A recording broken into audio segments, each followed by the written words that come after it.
사랑이 없으면 아무것도 아니요. 이처럼 은혜를 나누기 원합니다. 고린도전서 13장은 사랑장이라고 합니다. 이렇게 사랑을 이처럼 이렇게 아름답고 또 이처럼 또 이렇게 아주 세밀하게 이렇게 분석하다시피 그렇게 노래한 이런 어떤 글도 세상에 없을 것 같습니다. 아주 대단한 사랑에 대한 어떤 예찬이라고 예찬이 아니죠. 사랑이 뭔지를 보여주고 있습니다. 근데 지금 바울이 고린도전 13장을 쓰고 있는 것은 뭔가 지고지순한 어떤 사랑에 대해서 이렇게 찬양하려는 그런 의도가 아니에요. 지금 문제는 방언의 은사 때문에 계속 문제가 붙고 있습니다. 성령의 은사 때문에 그래요. 자꾸 이들이 이렇게 성령의 은사 중에 사모하는 은사들이 있고 막 우열을 나누고 막 그러는데 바울은 마치 지난번에도 뭔가 이렇게 먹는 문제 가지고 자기가 얼마만큼 절제하는가를 보여줬듯이 결혼하지 않는 그 예에 대해서 자기가 예를 보여주듯이 이번에도 똑같이 아름다운 사랑장을 얘기하고 있는데 그 목적은 다른 게 아니고 성령의 은사 이걸로 경쟁하지 말고 하나님 왜 주셨는가 생각하고 더 좋은 걸 사모해라 이런 의도로 주신 겁니다. 그러니까 성령은 그걸 섬기라고 주신 겁니다. 근데 결국 섬기라는 결국 사랑인 것이죠. 사랑의 본질을 이렇게 놓쳐버리고 그냥 이거 자랑에 빠져 있는 거죠. 근데 지금 1절부터 3절, 그 다음에 이제 4절부터 쭉 7절까지 어떤 사랑에 대한 여러 가지 얘기하는데, 특히 1절과 3절은 우리 기독교도 종교라고 할 수가 있잖아요. 종교나 철학이나 좀 더 확대시키면 정치가 빠질 수 있는 어떤 우려들을 보여주고 있어요. 종교의 목적이 뭐냐? 그 철학의 참된 지식을 추구하는 목적이 뭐냐? 정치의 목적이 뭐냐라고 했을 때 그 본질을 놓쳐버렸을 때 무슨 일이 일어나는가? 그건 아무 소용이 없다는 겁니다. 그래서 우리의 본질을 돌아보게 만드는 그런 게 바로 1절부터 3절입니다. 하나의 세 세트가 나오고 있어요. 세 부류죠. 첫 번째가 1절이에요. 내가 사람의 방언과 천사의 말을 할지라도 사랑이 없으면 소리나는 구리와 울리는 꽹과리가 된다 이거죠. 사람의 방언, 천사의 말을 아주 화려하고 아름다운 걸 할지라도 사랑이 없어 아무 소용이 없다 이겁니다. 그냥 아주 시끄러운 꽹과리, 뭐 요란한 소리만 내는 그런 거나 되고 만다는 거예요. 전부 지금 말과 좀 관련되어 있습니다. 방언은 계속 제가 말씀드리지만 그냥 한국교회 이렇게 막 하는 그런 식의 좀 제가 수준이 좀 낮은 단계의 방언이 아니고 하나님과 신접해가지고, 그러니까 하나님과 어떤 황홀경, 예전 같은 입신 체험 같은 거라고 좀 얘기할 수가 있겠습니다. 그 속에서 뭔가 이렇게 알 수 없는 말들을 해요. 그러니까 막 어떤 하나님 비밀한 얘기도 하셨겠죠. 하여튼 막 황홀경 상태에서 이렇게 하는 말, 이게 방언이고 고린도 교인들은 그게 제일 멋있어 보였어요. 그리고 가장 최고처럼 보였던 것입니다. 저 사람은 신과 함께하고 있네, 이런 느낌이 들었던 거죠. 그래서 가장 최고 은사를 쳤는데 바울이 고린도교에 임했던 여러 가지 은사 중에서 따져보게 되면 가장 이기적인 게 이 방언의 은사였던 겁니다. 왜냐하면 자기에게만 유익이기 때문에 그래요. 자기는 좋죠. 자기는 하나님을 경험하고 뭔가 신비한 세계 속에 있고 막 굉장히 좋습니다. 근데 나머지는 뭐예요? 구경하는 거, 이렇게. 쟤 잘났네. 이렇게밖에 안 되는 겁니다. 그래서 바울은 나중에 방언 은사를 받으면은, 방언 은사를 나타내고 싶으면 반드시 통역을 해라. 해석을 해라. 그래야 다른 사람들이 듣고 저 사람이 하나님과 나누는 어떤 대화들, 어떤 그 하나님의 어떤 비밀한 계시들을 같이 나누면서 은혜를 받는 거죠. 그래서 사랑이라는 거지, 결국은. 근데 사실은 이게 우리가 성령의 은사와 함께 좀 조심해야 될 부분이 바로 여기입니다. 하나님이 왜 성령의 은사를 주시냐 이거요. 하나님 각 교회에 성령의 은사를 왜 주시느냐에 계속 주시는 말씀은 유익하게 하려고 하는 거예요. 유익이란 게 결국은 뭐예요? 교회 공동체입니다. 교회 공동체를 세우고 뭔가 건강하게 하고 하나의 전도의 도구도 쓰기도 하고 이런 목적으로 성령을 주신 거예요. 그냥 성령 너 줘가지고 네가 능력 받아가지고 너 잘난 체하고 뭐 나는 이렇게 대단한 사람이야, 이 목적이 아니라는 겁니다. 아니면 뭐 성령 받아가지고 내가 신비 체험을 함으로써 뭔가 더 깊은 어떤 진리의 세계, 우리 동양 특히 우리 한국 교회 같은 데는 이게 약간 도교 전통이랑 굉장히 강해요. 초창기에 이렇게 그 신앙을 가졌던 길선주 목사님 뭐 이런 분들 보게 되면 대부분 이 도교 선사상 이런 데에 있다가 이렇게 온 분들이 많아서, 그런 전통이 많아서 그런지 뭔가 어떤 신비한 체험들 있죠. 이것들 이 자체가 목적이 될 때가 있습니다. 근데 성령을 주신 목적은 바울은 얘기합니다. 신비한 체험 하라는 게 아니야. 교회를 세우라는 겁니다. 교회를 세우라는 거. 교회의 연약한 부분들, 부족한 부분들, 아니면 교회 여러 가지 자기의 역할들 감당해야 되는데 그 역할을 할 수 있도록 힘을 주는 게 바로 성령이 주는 은사예요. 그렇게 따지면 사람의 방언이라는 건 뭐죠? 결국 자기만을 위한 거고, 그러니까 바울은 그건 그 교회에 아무 유익이 안 돼. 원래 하나님이 은사를 주신 목적에도 부합하지도 않아. 그러니까 그러면 통역을 구해라 이거죠. 이런 식으로 해서 같이 얘기합니다. 두 번째 얘기는 천사의 말도. 천사의 말이라는 게 뭘까? 천사의 말은 보통 구약에서 천사의 말은 여호와의 사자의 말씀이었어요. 여호와의 사자가 천사예요.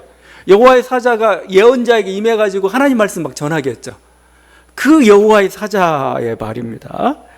근데 이게 예수님 시대에는 선지자들 뿐만 아니고 보통 우리가 묵시문학이라고 합니다. 묵시문학. 그러니까 이게 역사의 어떤 하나님의 비밀스러운 경륜, 이게 이제 다니엘서나 요한계시록 대표적인 묵시문학이에요. 근데 그 공통적인 특징은 그들이 천사로부터 말을 들어요. 천사로부터 하나님의 역사의 경륜이, 역사의 계획이 어떻게 진행될 건가를 이렇게 다 듣고 막 합니다. 근데 재밌는 건 이 말씀을 듣는 다니엘이나 요한이나 첫 번째 반응이 뭔지 아세요? 두려워요. 두렵고 떱니다.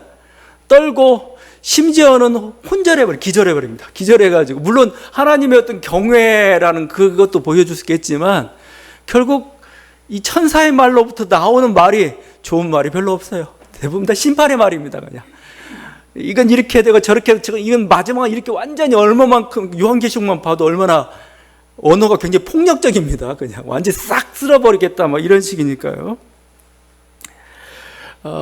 근데 지금 바울은 이런 어떤 천사의 말일지라도 그냥 이 천사의 말이 정말 사랑이 담기지 않는다면은 그건 정말 사람을 좌절시킵니다. 두렵게 만드는 거죠. 그 하나님의 말씀을 주신 이유는 뭐겠어요? 결국은 말씀은 너 두려워라는 거 아니에요. 너들 가만 안 놔도 어떤 이게 안 돼, 무서움을 보이려는 게 아니죠. 하나님 결국 사랑했다는 거죠. 우리가 알고 있던 사랑. 사랑이라는 건 결국 뭡니까? 우리를 하여금 올바른 길 가게 만드는 거. 너 그 길로 가면 멸망의 길이야 이거죠. 돌이켜라 이거죠. 역사가 이 길로 가게 되면 결국 멸망을 당할 수밖에 없어. 그 멸망의 끝을 내가 보여줄게. 이게 종말론이 다른 게 아니고요. 근데 결국 그 언저리에는 뭐가 있느냐? 그 바탕에는 사랑이라는 거예요. 사랑. 역사를 그렇게 이끌고 가면 안 된다는 거예요. 사람이 그렇게 살면 안 된다는 겁니다. 아니면 내가 지금 연약해요. 하나님 말씀이 천사의 말이 왜 임합니까? 힘내라는 거잖아요. 힘내서 결국 내가 너와 함께하고 너에게 승리를 가져다 주겠다. 이게 천사를 통해 주는 말이잖아요. 결국은 목적은 사랑에 있습니다. 사랑. 그래서 만약에 사랑이 빠져버린다면, 그 목적이 사라져버린다면 결국은 어떻게 보면 사탄의 말이나 똑같아요. 사탄의 저주의 말이죠. 뭐가 달라요? 그거 사랑이 빠져버린다면 결국은. 이 천사의 말과 가장 유사한 게 저는 설교 같아요. 설교도 결국 하나님 말씀을 전하는 건데, 오늘 그 바울식으로 얘기하면 만약에 사랑이 빠진 설교, 사랑이 없는 설교라는 게 결국 뭐냐? 울리는 꽹과리 같은 거죠. 제가 막 이렇게 외치고 있는데 여러분이 사랑의 말로 들려야 돼요. 그렇지 않고 나 때리네 막 이러고 있고 막 이러고 있으면 제가 설교를 잘못한 거죠. 그러니까 하나님 말씀을 통해서 결국은 우리를 격려하려는 겁니다. 격려하려는 겁니다. 힘을 주려는 게 하나님 말씀이에요. 그래서 그 말씀대로 사는 게 사실 우리가 생명의 길이거든요. 우리 생명을 더 풍성하게 하는 길이에요. 그 길로 인도해 주려는 게 하나님 말씀 임하는 그 이유잖아요. 근데 그걸 대언하는 자가, 그걸 전하는 자가 역시 동일한 사랑을 가지고 전하지 않는다면은 그건 아무것도 아니죠. 뭐 이건 세상 정치도 마찬가지입니다. 정치에서도 연설이라는 게 있는데 연설에 사랑이 담겨야 되는 사랑이. 그러니까 결국 연설도 느낌 같아요. 느낌. 그러니까 우리가 연설을 볼 때 감동할 때 논리가 정연할 때 한번 감동합니다. 또 감동하는 건 연설 속에 사랑이 있을 때 감동합니다. 물론 이제 직접적인 사랑도 있겠지만 그 연설 속에 뭔가 열정이 있을 때예요. 열정. 그것도 하나의 사랑이죠. 열정. 그 자기 담는 메시지에 사랑을 담고 있을 때 있어요. 그럴 때 사람들이 감동을 합니다. 넘어가고죠. 굉장히 어눌해도 목회하다 보면은 설교를 되게 못하는데 오랫동안 이렇게 담임하면서 이렇게 성도들 사랑을 받는 분이 있어요. 어떤 분이냐? 사랑 있는 분입니다. 다른 게 아니고 설교나 그걸 못해도 보여. 성도를 향한 사랑이 있습니다. 그 열정이 있습니다. 열정. 그러면 어눌해도 받아들여져 그렇게 가는 거예요. 이게 사실은 이게 사랑이죠. 그래서 우리가 수사학에서 항상 하는 얘기 중 하나가 세 가지를 얘기해요. 로고스, 그 다음에 에토스하고 파토스 이렇게 얘기합니다. 그러니까 설교는 지식만이 아니에요. 지식 전달만이 아닙니다. 에토스는 하나의 태도죠. 태도. 삶의 태도. 인격입니다. 인격. 그리고 파토스는 결국 그 감정이죠. 근데 에토스, 파토스를 사실 결정하는 건 사랑입니다. 사랑이죠. 로고스를 결정하는 건 사실은 사랑이에요. 사랑이 있으면 길이 보여요. 길이 보입니다. 정말 사랑을 가지고 정말 들어가게 되면은 답을 찾아내요. 어떻게든. 이게 사랑의 힘인데 크게 빠져버리면 안 되고 오히려 상처만 받고 막 그런 거죠. 그러니까 우리가 옳은 말이라도 옳은 말에 사랑이 없으면 그건 그냥 그 사탄의 저주일 뿐입니다. 그냥 옳은 말. 이게 나에게 힘이 되고 위로가 되고 자기 삶을 변화시킬 수 있는 그걸로 안 바뀌어요. 안 바뀌기 때문에 항상 사랑이 없는 거. 그래서 어떤 좋은 말도 예의나 사랑을 잃어버린다면은 좋은 게 아니에요. 그건 옳은 게 아닙니다. 우리가 보통 그 SNS나 뭐 댓글 같은 거 할 때 나는 옳다고 얘기를 해요. 근데 거기에 예의가 없고 사랑이 없다. 그러면 그건 저주입니다. 그냥 비방일 뿐이지 진정한 어떻게 보면은 교훈이나 뭔가 그렇게 얘기할 수가 없어요. 그냥 이게 선물입니다. 선물인데 선물을 줘야 되는 선물 던져버렸어요. 야, 너 가져라고. 선물이냐는 거야. 아니에요, 그건. 아무리 좋은 거라도 예의나 정말 사랑, 아주 작은 거라도 사랑이 있으면 뭐 그게 사람을 변화시킵니다. 사람을 감동시키고 설득시키는데 그렇지 않은 건 그냥 단순 비방 정도에 그치지 않아요. 지금 사랑이 없는 천사의 말은 그냥 꽹가리다, 울리는 꽹가리다. 결국은 너 잘났다고 난 이렇게 오라 이것밖에 안 되는 겁니다. 당신 말을 듣고 그 사람이 뭔가 힘이 되고 뭔가 변화가 있어야 그게 정말 가치 있는 거죠. 두 번째 언급하는 게 이 예언, 비밀, 지식, 믿음들인데 이게 종교적 지식이나 능력과 관련된 겁니다. 2절에 보니까 이렇게 돼 있죠. 내가 예언하는 능력이 있어 모든 비밀과 모든 지식을 알고 또 산을 옮길 만한 모든 믿음이 있을지라도 사랑이 없으면 내가 아무것도 아니다. 그죠? 예언, 모든 비밀, 모든 지식. 참 이게 다른 게 아니고 종교의 진리와 관련된 겁니다. 사실은요. 종교는 결국 뭐냐 이거. 여러 가지 할 때 특별히 우리 동양 종교, 특별히 한국이 굉장히 우리는 유교나 도교 사상 굉장히 강해가지고 불교도 그렇죠. 가장 중요시 여기는 게 깨달음입니다. 깨달음. 뭔가 새로운 지식들입니다. 새로운 지식들. 새로운 지식들을 얻는 게 마치 뭔가 나에게 자유를 가져다 주고 진리길 이르는 것처럼 이렇게 보는 거죠. 근데 지금 바울의 말로 따지면은 아무리 네가 그런 것을 깨닫을지라도 사랑이 없으면 아무 소용이 없다는 겁니다. 사랑이 없으면. 오히려 우리 여기 지식이라고 할 때 결국 여기 지금 바울이 얘기하는, 우리 동양에서는 그럴지 모르겠는데 바울이 얘기하는 그 지식, 비밀 모든 걸 따져보면 결국은 대부분 다 종말론과 관련된 거야. 보면은 종말에 대한 어떤 비밀들, 그래서 심지어는 영주주의까지 나왔습니다. 영주주의가 다른 게 아니고 신령한 지식이라는 뜻이에요. 뭔가 비밀스러운, 내가 저 구원에 이르는데 구원에 이르는 비밀스러운 지식이 있다는 겁니다. 그걸 추구하고 그걸 소유한 자들은 그걸 또 막 자기만 알고 있으려고 막 이러고 막 이래요. 종말론과 관련된, 사실 또 잘못하면 또 하나의 또 그 심판이지. 결국은 니네 다 망할 거야, 다 망할 거야, 그죠? 다. 그래서 제가 또 요한계시록을 읽다 보면은 어느 때는 조금 섬찟할 때가 있어요. 여러분들은 막 통쾌한가요? 여러분들은 근데 통쾌한 게 아니고 마치 내가 관람석에 있는 것 같을 때가 있어요. 관람석에서 지금 저기 악당하고 우리 편이 있는데 우리 편이 승리해가지고 이 악당을 다 몰살하는 게 있잖아요. 그런 느낌으로 이렇게 들릴 때가 좀 있어요. 이게 종말론과 관련된 그 지식들입니다. 근데 이게 그래서 위험하죠. 이게 사랑 없이 전달한다거나 사랑 없이 한다, 이건 좀 위험하기도 하고. 근데 더 우리 한국교회 같은 경우는 특별히 이 종말론이라는 지식을 가지고 자랑하는 사람들이 많습니다. 굉장히 많아요. 김익두 목사 같은 경우가 그 요한계시록을 1만 독을 했다고. 1만 독. 10,000번을 읽어가지고 거의 외울 때, 그래서 부흥회 때마다 이 요한계시록 막 선포하고. 근데 제가 김익두 목사만 얘기하는 게 아니고 그와 관련돼 가지고 한국에 이단들이 나오는데, 이단들이 공통적인 게 전부 종말론을 가지고 나와요. 우린 종말론의 신비한 지식을 알았다, 이거죠.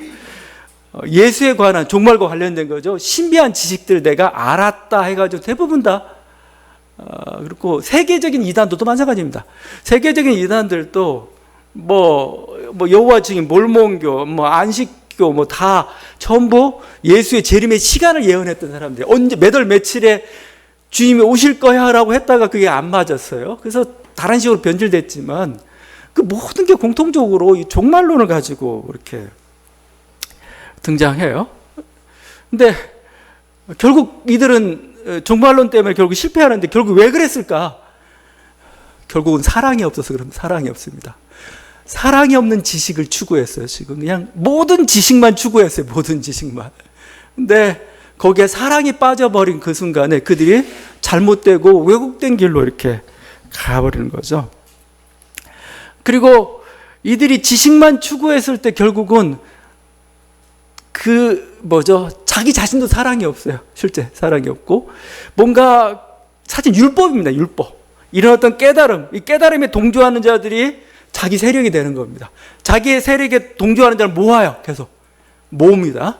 모아가지고 자기 교단을 성장시키고, 그 다음에 이 안에 있는 사람들은 굉장히 율법적인 사람이 됩니다. 실제적으로.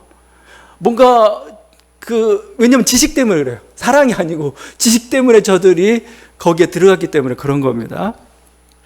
그래서 이단에 빠진 사람은 표정을 보면 알아요. 표정을. 저는 얼굴 표정 보면은 자기는 확실해져서 막 얘기하는, 제가 볼 땐 불안해 보여요. 굉장히 사람이 불안합니다. 그러니까 뭔가 이렇게 쫓긴 듯한 느낌이 들어요. 왜냐하면 자기들은, 예를 들면 신천지 같은 경우에는 자기들이 그 14만 4천의 구원받은 자의 수에 들어가려면 열심히 전도해가지고 뭔가 실적을 내야 돼요. 실적을. 근데 신천지가 너무 전도를 열심히 해가지고 20만을 넘겼습니다. 참 대단한 사람들입니다. 근데 20만 넘기니까 문제가 발생했어요. 왜냐하면 14만 4천만 구원받는다고 했는데 오바되니까 지금 하는 일이 시험을 쳐요. 시험을. 다 모여가지고 시험을 칩니다. 그래서. 근데 결국 이런 과정 속에 결국 느껴지는 건 불안함입니다. 불안함. 사랑이 없을 때 불안함이고, 또 반사회적이 되고 대화가 안 돼요. 그냥 자기 일방적인 그냥 독백이죠. 그냥 고립의 길로 가는 거죠. 그게 지식을 추구했던 그거, 지식이 잘못됐을 때. 저는 이단 중에서 사랑을 외치는 이단, 전에도 얘기했지만 사랑을 외치는 이단이 있다면은 그 이단이 아닙니다. 이단이 아니에요. 더 이상 저는 그건 이단이 아니라고 보고, 뭔가 왜 이단이 발생하나, 자꾸 지식을 추구하니까 자꾸 이렇게. 지식이라는 게 사실은 별거 아니에요. 그게 그거예요. 그냥 조그만 몇 끗 차이지 뭐 그게 대단한 거예요? 아무것도 아니에요. 근데 결국 사랑으로 가야 되는데 이게 사랑이 아니고 지식을 추구하다가, 대표 제가 보면은 사랑을 추구했다가 이단이 된 사람이 하나가 있습니다. 이용도 목사예요. 이용도 일제시대인데 이용도 신비주의 막 주님과 합의를 막 강조하면서 이단으로 정죄됐는데 지금은 다시 복권됐습니다. 복권됐는데 돼요. 가능해요. 왜? 이게 예수님을 향한 지나친 사랑이 문제였던 거지 예수님에 대한 지식을 쫓은 게 아니었어요. 지식을 쫓은 게 아니었기 때문에 저는 한번 읽어드리니까 한번 이 사람이 했던 그 말이 이런 말이 있습니다. 이렇게 주님은 나에게 끌리시고 나는 주님에게 끌려 하나를 이루는 것이었습니다. 나는 주의 사랑에 상키운 바 되고 주는 나의 신앙에 상키운 바 되어 결국 나는 주의 사랑 안에 있고 주는 나의 신앙 안에 있게 되는 것이다. 오미와도소이다. 하빌의 원리여, 오 나의 누나 주를 바라보자. 일심으로 주를 바라보자. 그러니까 막 주님과의 어떤 합일 하나됨에 대해서 굉장히 갈구하고 사랑, 이 부흥회가 그래서 이 사람은 막 온통 사랑 예찬에다가 주님과 합일, 호가 심우원이에요. 심우원. 말을 안 했습니다. 말을. 필설로 표현할 수 없는 하나님의 사랑. 그 사랑을 체험하고 경험, 여기 목적으로 하고, 근데 너무 지나치게 하다가 결국은 이단을 찍혔지만 결국은 다시 복권이 됐죠. 그래서 이단 중에서 여러분이 여기 굉장히 사랑이 풍성한 곳이 있어요. 이단 아닙니다. 제가 보면 대충 이쪽은 그래도 괜찮아. 근데 뭐 지식 너 이거 알아? 이거 몰라? 이런 데 있잖아요. 여기는 좀 이단일 가능성이 굉장히 높아요. 바리새인의 문제가 뭘까? 바리새인의 문제가 이들은 정말 해박한 성경 지식을 가지고 있었습니다. 그 해석하는 능력도 대단했고 그 다음에 실천 능력도 대단했던 사람들입니다. 근데 문제가 뭐냐? 결국은 사랑이 없었다는데 문제입니다. 사랑이 없었다는데 사랑이 없으면 완전히 그야말로 독사 같은 사람들이야. 예수님 독사의 자식들아 했는데 진짜 독사 같은 사람들입니다. 날카로운 눈으로 네가 제대로 살고 있는지를 맨날 이렇게 심판자. 그게 누구예요? 그게 사탄입니다. 사실은요. 사탄은 그 참소자라고 하죠. 검사입니다. 검사. 네가 얼마나 잘못해 이거죠.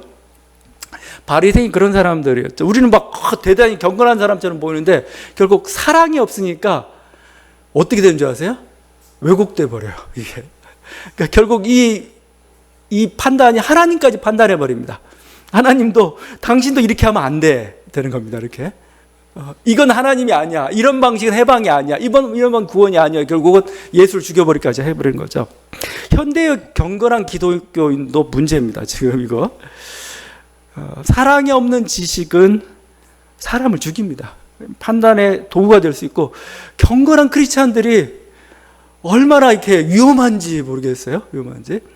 근데 이 경건한 크리스찬들 보면은 이렇게 정말 신실해 보입니다. 근데 이게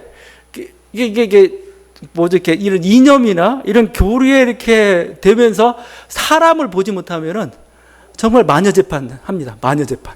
마녀 사냥, 마녀 재판하고, 그 다음에 뭐요? 그냥 마녀 사냥하듯이 뭐죠? 그냥 몰살시켜버려요. 그냥. 이거 주님의 진리에서 어긋나. 이 이념자들이, 그러니까 자기 이념에 어긋나. 공산주의자 그냥 다 쓸어버리듯이 똑같습니다. 똑같은 구조 속에서 그건 지식이 앞서기 때문에. 근데 만약에 사랑이 앞선다면 어떻게 되죠? 아니죠. 충분히 내가 교리와 맞지 않고 내 이념에 맞지 않더라도 사람이잖아요.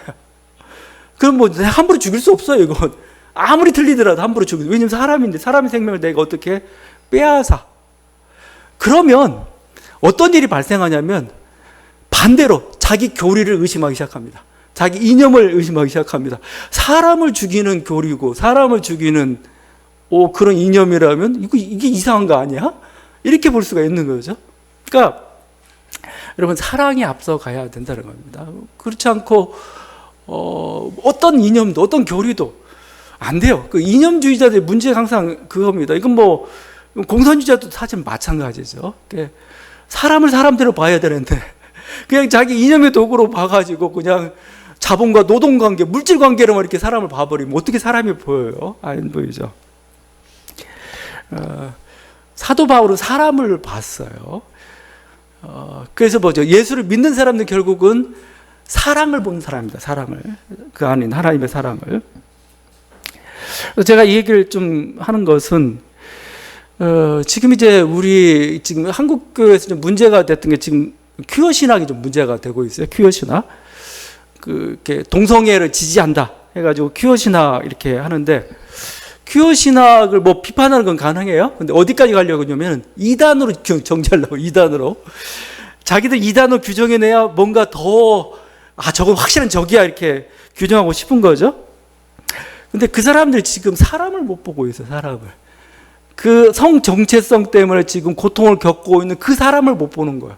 그 사람을 못 보고 자기 교리의 눈으로만 자꾸 이게 사람을 정죄하려고 그래요. 이렇게 자르려고 하고 그렇습니다. 사랑이 있다면 뭐요? 달라요. 말도 달라요. 말도 함부로 하지 않습니다.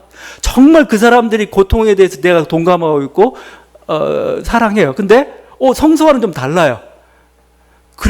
그런다 할지라도 뭐요?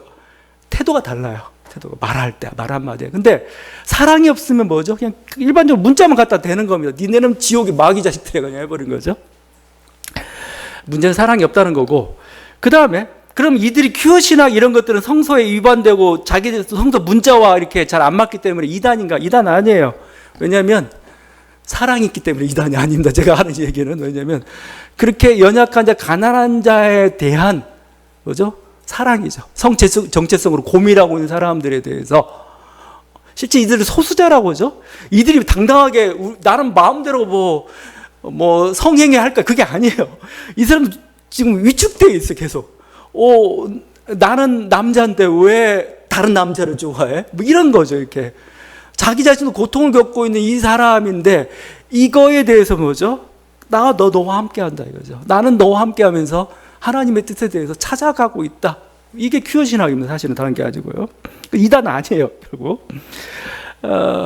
민중 신학도 사실은 이단인 가능성이 높죠. 더 이단이 퀴어 신학보다 제가 보면은. 왜냐하면 민중이 예수다 했으니까. 예수가 민중이다는 말이 돼요. 근데 민중이 예수다 하는 순간 뭔가 이건 굉장히 더 심한 표현이라고 볼 수가 있는데, 이단인가? 이단 아니에요. 왜 그러냐, 제가 하는 얘기가. 사랑이 있기 때문에 그렇습니다. 사랑. 가난한 자, 약자에 대한 사랑에서 출발하기 때문에 보여요. 그들의 어떤 존엄성을 인정해주고 세우려는 그런 사랑이 있기 때문에 보여요. 결코 이단이 될 수가 없습니다.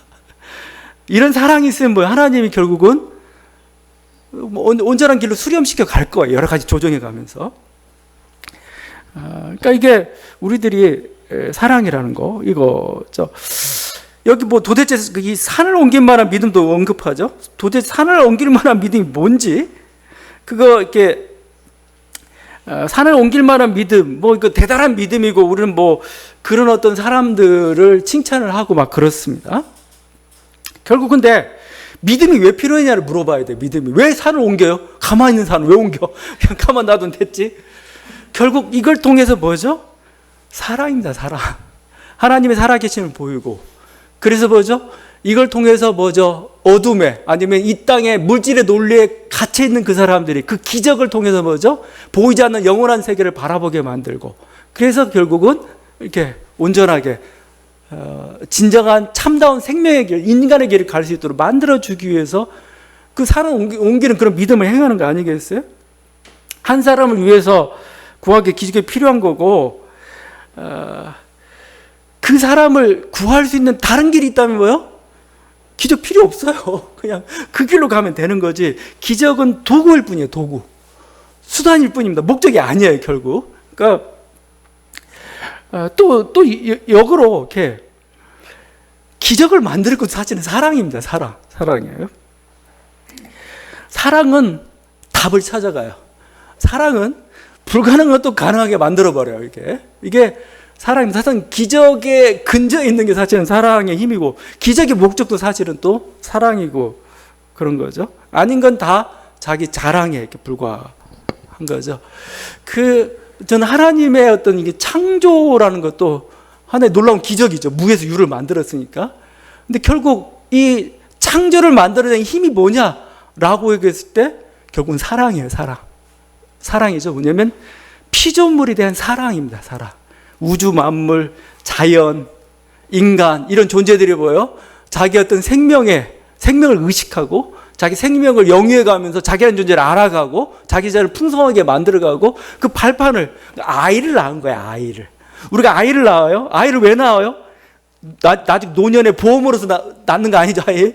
사랑해서 낳는 겁니다. 사랑해서 그냥 한 생명이 뭔가 자기라는 생명이라는 걸 가지고 호흡하면서 이 세상을 살아갈 수 있도록 이렇게 만든, 이게 사랑이지 뭐예요? 하나님이 그래서 창조라는 기적을 행하신 겁니다. 결국은 창조에도 사랑의 힘이라는 게 들어가 있는 거고, 하나님이 이런 또 오랜 137억 년이라는 그 오랜 시간 동안에 걸쳐서 이렇게 인간을 만들기까지 오랜 세월을 인내하신 이유도 결국은 나중에 사랑의 첫 번째 조건이 오래 참고잖아요. 인내가 왜 그러겠어요? 그건 아이가 태어나기까지의 시간이 필요하기 때문에 그래요. 과정이 필요해요. 뚝하니 만들 수는 있습니다. 이렇게 만들면 항상 부작용이 나타나요. 항상. 왜냐하면 그게 오랜 세월 동안 다져지고 채워지고 부족한 것들 이렇게 메꿔지고 하여튼 뭔가 인과의 관계 속에서 뭔가 이렇게 차곡차곡 쌓여져 가지고 나타나는 게 생명이에요. 이렇게 그 생명의 과정을 하나님 인내하셨다고. 인내. 결국 이것도 사랑입니다. 다른 게 아니고요. 그래서 하여튼 우리가 왜 기적이 필요한 걸 항상 물어봐야 돼요. 기적이. 그 사랑 때문에 그렇다. 근데 이렇게 기적 없이도 사랑을 행할 수가 있어요. 그러면 기적 뭐 하래요? 그냥 병 고치는 은사가 현대 시대에도 필요한가? 저는 가볍게 물을 때가 많습니다. 왜냐면 병원이 너무 잘하고 있는데, 의사들이 아주 잘하고 있는데, 아까 병원 가서 이렇게 가서 진찰 받고 이 사람들한테 이렇게 치료받도록 해. 이게 되잖아요. 근데 굳이 나는 병 고치는 은사를 받아가지고 이걸로 기적으로 할 거야. 물론 이제 더 이상 의사도 손댈 수 없는 그 상황이라면 모르겠는데, 이 사람은 사실은 기적에 매몰된 사람이죠. 그냥 믿음만 추구하는 사람이 되는 게 아니에요. 중요한 건 사랑이라니까요. 사랑 때문에 준 건데, 다른 사랑을 실현할 수 있는 더 좋은 길이 있는데 왜 어려운 길을 택하냐 이거예요, 지금. 그 구제와 희생도 이렇게 나오죠. 마지막에 도마에 오른 것이 이 선한 행위들, 3절입니다. 내가 내게 있는 모든 것을 구제하고 또 내 몸을 불사르게 내어줄지라도 사랑이 없으면 내게 아무 유익이 없다. 내가 가진 재물로 이렇게 구제한다. 참 이건 대단한 거지. 현대인들에서는 물질이라는 게 아무것도 아니죠. 아무것도 아닌 게 아니고 엄청난 거죠 지금. 만약에 물질을 내놨다. 그럼 사랑이 있는 겁니다. 진짜 가장 소중한 걸 주니까 이거. 그다음에 내가 사랑을 뭘로 표시해요? 제일 좋은 건 선물입니다. 돈이에요, 돈.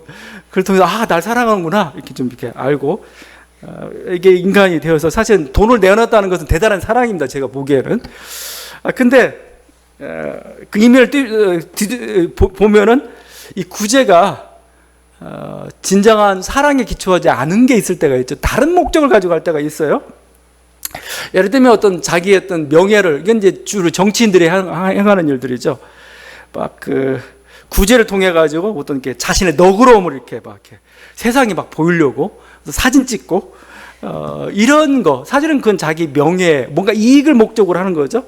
그런 건 구제가 아니다라고 얘기하고 있습니다. 여러분, 구제라고 할 때 물질만 구제한다도 구제냐? 그거 아니죠. 그 영혼도 뭔가 인간이라는 존재는 먹는 것으로만 사는 존재가 아니잖아요.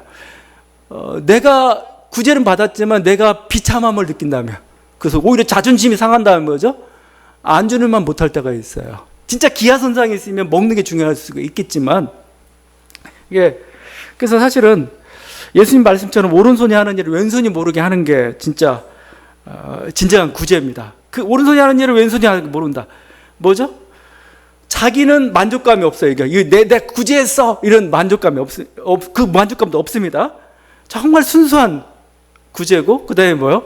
상대방도 뭐요? 그것 때문에 뭔가 마음 상할 일 없는 게 오른손이 하는 일 왼손이 모르게 하는 그런 겁니다. 그 데리다라는 철학자가 있습니다. 데리다 해체 철학자인데, 이 사람이 그 철학적으로는 그게 체계적인 사람은 아닌데 굉장히 어떤 화두처럼 이렇게 현대인들의 문제들을 많이 지적을 했어요. 그 중 하나가 선물의 불가능성이라는 말을 씁니다. 순수한 선물은 없다. 선물의 불가능성. 이게 무슨 말인가 했더니, 선물이라는 건 뭐예요? 내가 정말 순수한 마음으로 아무런 대가도 바라지 않고 주는 거잖아요.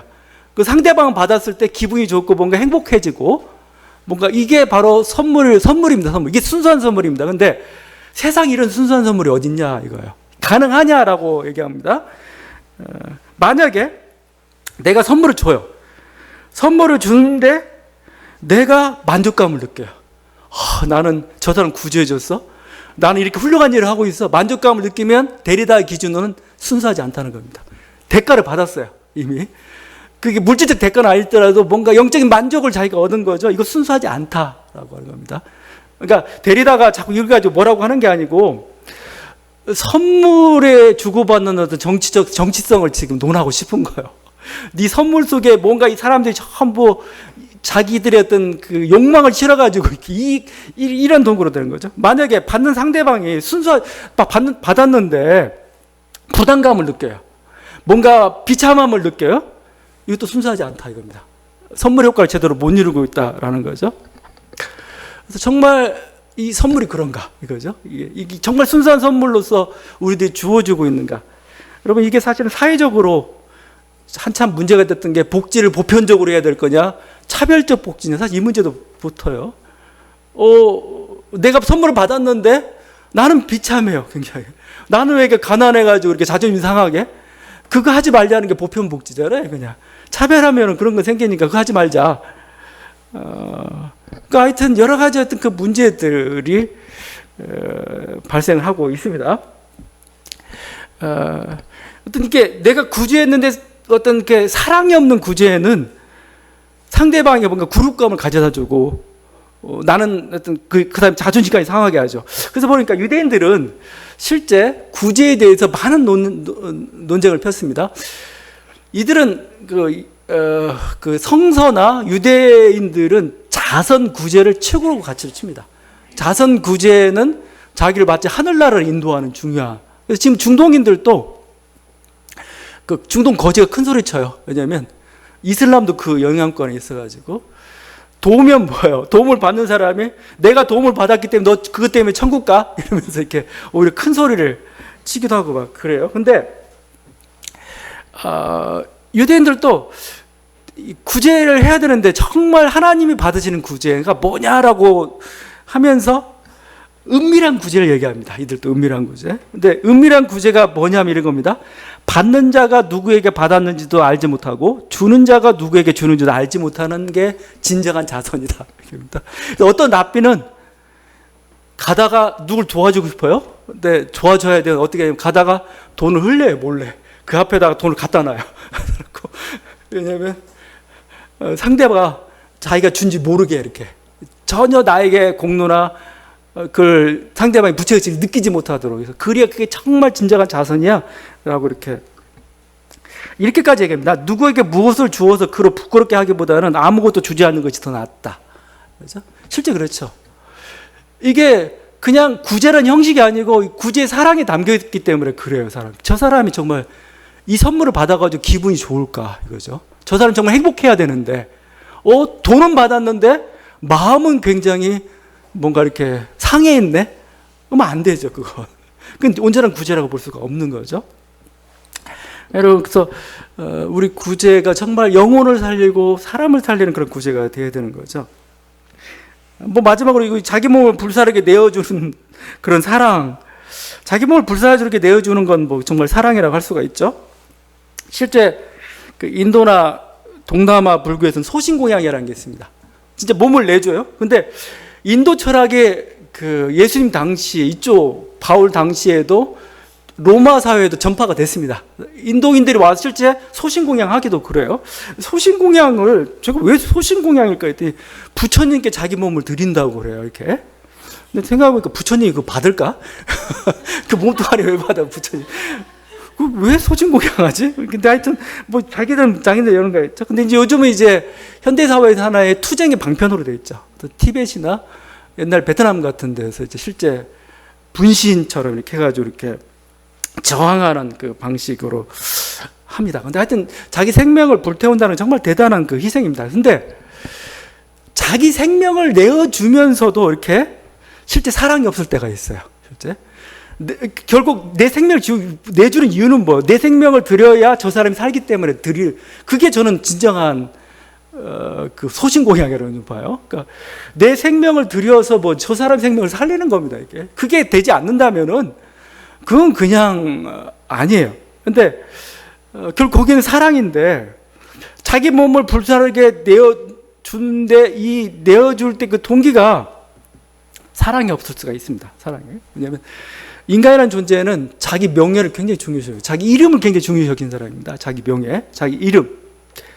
그러니까 사람 목숨보다 자기 이름을 더 소중히 여기는 게 우리 유교 쪽의 모습이기도 하고 실제 그래서 자기 명예 때문에 목숨을 이렇게 기꺼이 내놓는 사람이 있습니다. 물론 그것도 희생도 대단하고 정신은 길이야 되겠지만 오늘 사도 바울 기준으로 봐서는 그건 좀 문제 있다 이렇게 얘기하는 겁니다. 우리가 정말 몸을 불사로 내주려면은 사랑이 있어야 됩니다. 사랑이 없다면 그건 아무 소용이 없는 거고, 그건 결국 교리나 이념 강하고, 결국 그것은 자기 집단의 강화 논리밖에 되는 거 안 되고, 자기 이름을 높이는 그것밖에 되는 게 아니고, 그걸 통해 누가 살아내야 하는 거예요, 도무지. 아무런 혜택도 없고, 그래서 소용이 없다는 것은 유익이 없다는 건 뭐예요? 열매가 없다는 거예요, 열매가. 쓸데없다. 얘기하는 거죠.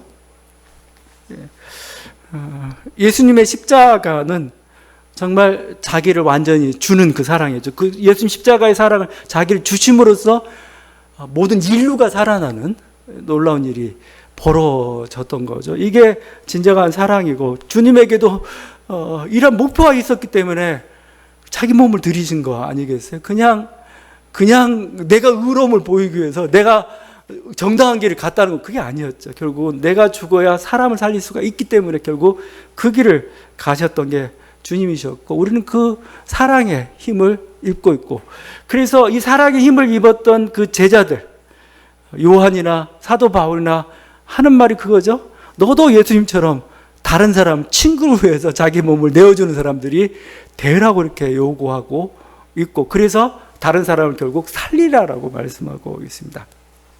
이런 사랑을 받은 여러분, 이런 사랑을 실천할 수 있는 저와 여러분들 되기를 간절히 바랍니다. 기도하시겠습니다.